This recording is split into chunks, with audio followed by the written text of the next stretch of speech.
journaliste.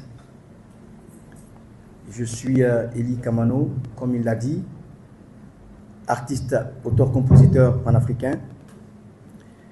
Et les trois thèmes qu'il a présentés, je vais commencer par mon combat panafricaniste, par mon combat artistique et par ce qui m'a amené et poussé à adhérer au militantisme. Vous savez, lorsque vous naissez dans un continent qui a été soumis à 4 siècles d'esclavage, lorsque vous naissez dans un continent qui a connu plus d'un demi-siècle de colonisation et de travaux forcés, dans un continent où l'histoire a été falsifiée et écrite par les plus forts, où ton peuple a été humilié, rabaissé, déporté, où les plus forts ont décidé d'imposer leurs règles en grandissant, bien sûr. On a le droit ou le devoir de se poser des questions. Où les plus forts ont décidé d'imposer leurs règles en grandissant, bien sûr.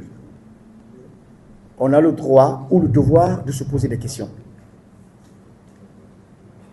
À savoir, comment participer à la réécriture, je dis bien à la réécriture de l'histoire de votre continent.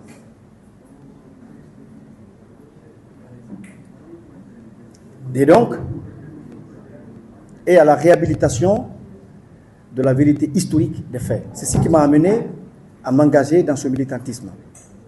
Parce que Frantz Fanon aussi disait que chaque génération, dans une relative opacité, doit découvrir sa mission, l'accomplir ou la trahir. C'est ce qui m'a poussé, en tant que jeune Africain, à m'approprier de ce combat. Et le panafricanisme, à mon avis, c'est un concept, c'est une idée qu'on ne doit pas imposer à tous les peuples qui ne l'ont pas encore assimilée. Parce que chaque pays, chaque peuple a ses orientations, a ses exigences, a sa sociologie. Mais puisque on a connu collectivement, on a été collectivement victime de viols, de déportations, d'humiliations, de déracinement, le pan affronter dans cette mondialisation d'autres grandes puissances.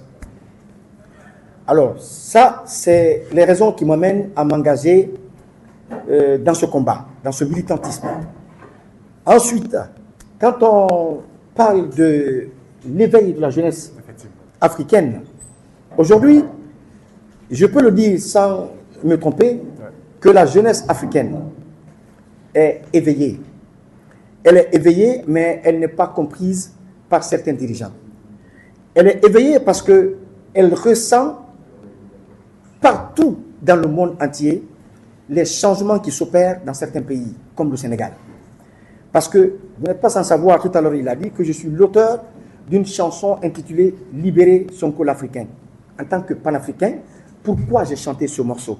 Pourquoi j'ai été inspiré pour chanter ce morceau? Parce que je suis un jeune Africain, j'ai compris mon rôle et j'ai compris qu'à l'autre bout de mon pays, de mon Afrique, il y a un Africain qui a compris, qui a ouvert les yeux et qui est en train de conduire son peuple vers une libération et une souveraineté totale et qui est emprisonné. C'est pourquoi j'ai pris mon courage à deux mains, j'ai fait ce morceau et je l'ai publié.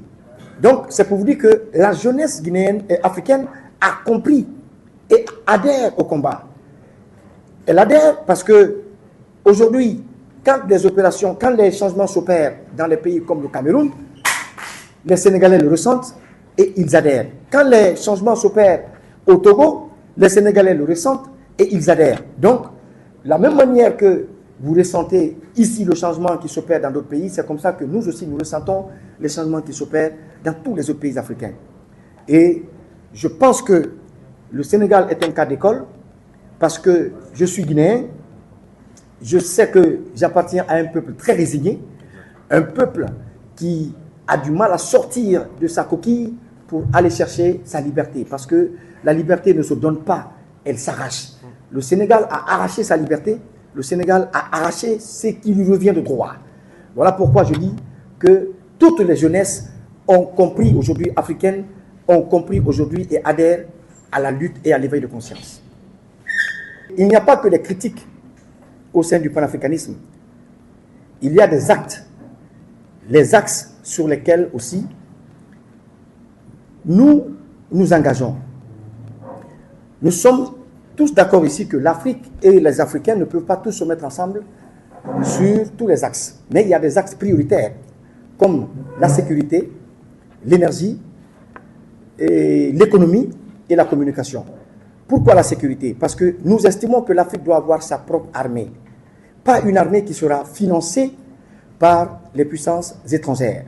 Parce que vous ne pouvez pas demander à une puissance étrangère de financer votre armée pendant que dans le futur, vous seriez amené peut-être à les confronter. Sur le plan économique, je dis dans une de mes chansons que pour contrôler nos économies, ils ont créé le FMI.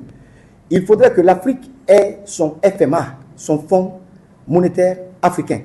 Parce que aller à tout moment vers les bailleurs de fonds pour prendre de l'argent, ça compromet dangereusement l'avenir du continent.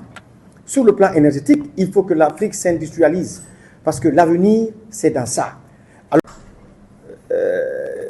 de nos partenaires qui pensent que l'Afrique les appartient depuis la conférence de Berlin, ce sont ces idées qui nous amènent à aujourd'hui militer au sein de ce mouvement afin que tous nos frères qui ne comprennent pas la logique dans laquelle nous évoluons et les raisons pour lesquelles nous nous engageons sachent qu'en tant que porte-voix, nous sommes dans tous les pays africains à porter des messages parce que tout simplement nous voulons un éveil de conscience collectif.